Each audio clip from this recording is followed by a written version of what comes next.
A biblical perspective on life, culture and current events. This is 2020 on Vision.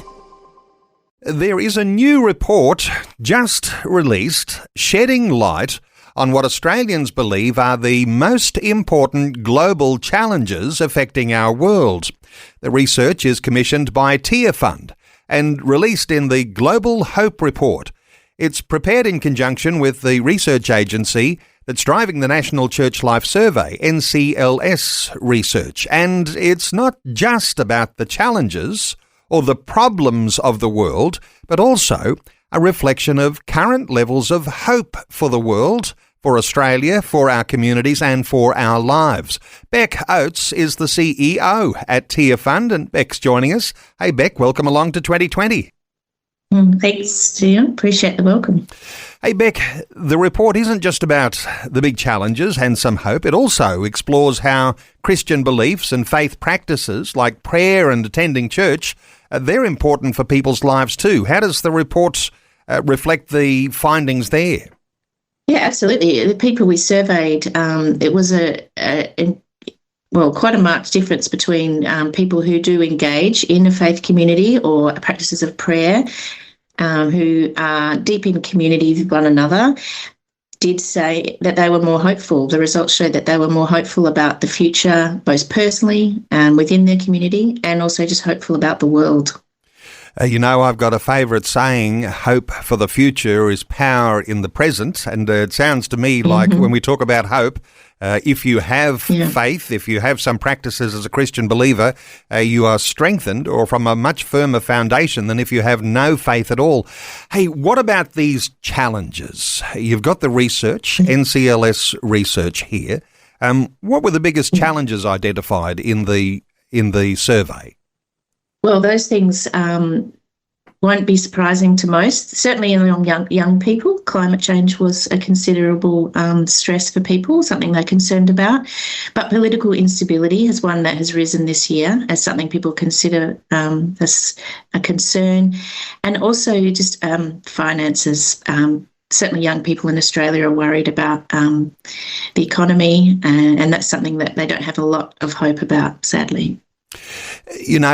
Sometimes we think of things that are going on around the world, and, if we're honest, much worse than we've got it in Australia, although people are doing it tough here. Is there an Australianness about the responses that reflects hardship that you might understand? Are we overreacting sometimes? Do we think that the problems are bigger than they really are? Or are the problems bigger than what we can really even imagine? Well, I think the way that we can communicate now means that we have so much more visibility and real-time experience of the world's problems. Our backyard is much bigger than it once was in terms of our experience of hardship around the world. And so, but also Australians experience their own personal hardship in the same way that anyone does in some of the hardest places in the world. We're all human and have the same desires for our families.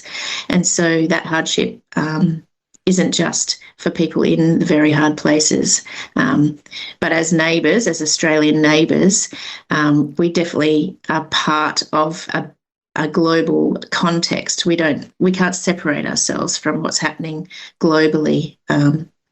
We're part of it.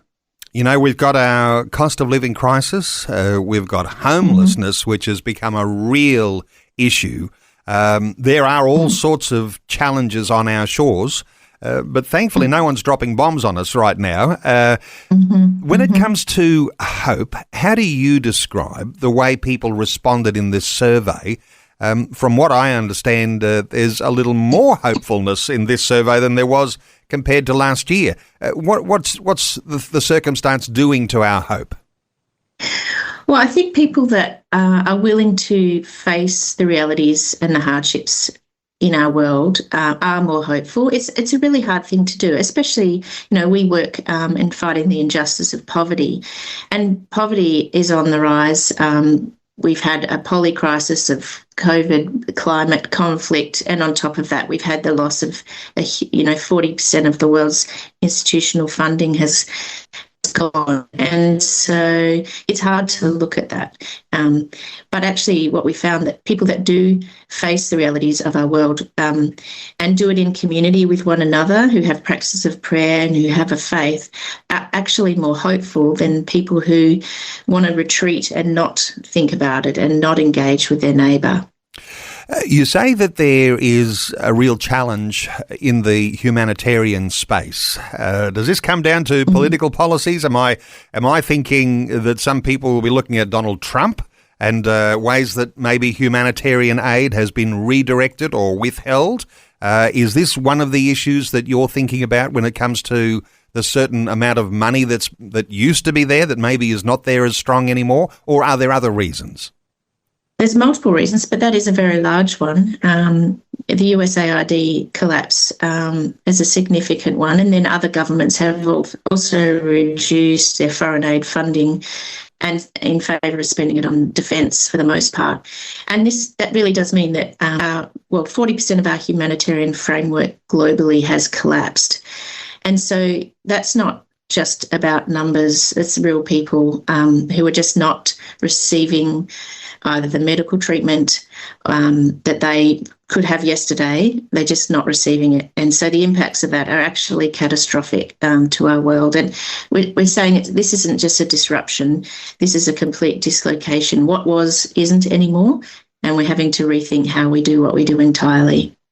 And certainly the concern that we might have that Christian-based organisations feel the brunt when there is a evaporation of that humanitarian aid. But rather than just curse the darkness here, the idea of lighting a candle, and you've got a campaign called Together for Hope, and that's all about equipping Christians to, go the extra mile. How does that all work? Well, we're just reminding ourselves as well as one another that this is God's world and this is his story of restoration, and he knew this was coming, and that as followers of Jesus, we have hope in him. And so one is reminding ourselves of that and just giving a moment for people to sit and be reminded. We're providing resources for people to have discussions about what does it mean as a Christian to hope, and how do we play a part as an individual in Australia or as part of our church community in what God's doing in restoring his world. What have you found, Beck, in the results of this survey about the difference in hope for people who are ready and engaged, or those who are sitting on the sidelines or just in an armchair spectating on the world? Is there something that you've found that might indicate some activity is a good thing? Oh, absolutely. The data really highlights how different faith and spiritual practices really impacts our level of hope, and suggests that when we take action to create meaningful change, we actually increase hope for ourselves and for our communities. So that really played out in the data, and that's why Tearfund has launched, as you say, that Together for Hope campaign to really equip the Christians in really practical ways on how they can step in together and engage in action. So is there some special element of that campaign? While you've got the listening ear of a Christian audience, really Australia-wide, so far as, yes, how Christians get equipped to become more engaged and involved. And this is really more perhaps in the community challenges that we might see, but it's going to do good things for you. It's going to increase your hopefulness. Absolutely. There's a few things people can do. They can download a copy of our Global Hope Report, which is available on our website. And they can attend in-person events that are happening around the country over the next few weeks. And you can also download, we've done a personal reflective guide and a discussion guide that's available on our website for people to really delve into the hope that we have in Christ. But also, we just encourage people to be extravagantly generous. Jesus taught us to be extravagantly generous to our neighbour, and our neighbour is in need. And so if people are able to give financially to the work of Tearfund and our partners, that will go a very long way for people in great need in some very hard places around the world. You know, I singled out Donald Trump when we were talking about some level of evaporation of humanitarian aid. Mm-hmm. What about our own government here? Is there cutbacks, foreign aid and the sort of things that we might anticipate for our own backyard? And that might, the government might argue they're giving in all sorts of different ways, looking after humanitarian needs here in Australia. But what about the Albanese government? Is there anything you can reflect on? Yeah, we were pleased to see with the recent election that our foreign aid didn't decrease as many countries have, but we're still asking and expecting our government to be more generous. I mean, Australia's foreign aid budget is less than 1% of our federal budget, and it's been in decline for more than 10 years, and we are one of the least generous nations globally, even though we're one of the most affluent nations globally. So this is something that we really care about, and we think it's un-Australian to be under 1%. And so our ask is that the Australian government just considers bringing that up to at least 1% of our federal budget. In the meantime, here we are, Christian believers, and we recognise that all of our hope is not in the government. Our hope is in, the Lord God Almighty, and His movement on our own hearts to step into the challenges here. Stepping into the challenge, this is something that you're calling Christian believers to do. Yeah, and when the USAID collapsed, there was a lot of conversation about should and could the church globally step into that gap. And my response, is an absolute yes. It's certainly plausible financially, but I just think, is the church if it doesn't move in generosity towards its neighbour and step into the gap when there are millions and millions of people across our world dying of starvation, for example. And I think it is part of the biblical mandate of the church is to step into this gap.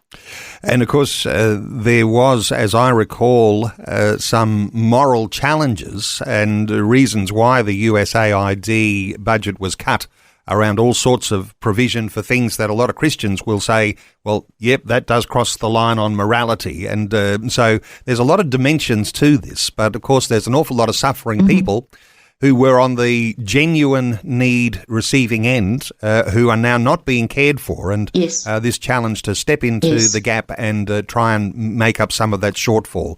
Well, Beck Oates is CEO at Tearfund. To download a copy of that report and read the Global Hope Report, you'll be able to find that at the Tearfund website, tearfund.org.au. That's tearfund.org.au, and you might like to explore that Together for Hope campaign. Beck, thank you so much for taking some time to share these insights with listeners today on 2020. Thank you, Neil. Pleasure to be with you. Thanks for taking time to listen to this audio on demand from Vision Christian Media. To find out more about us, go to vision.org.au.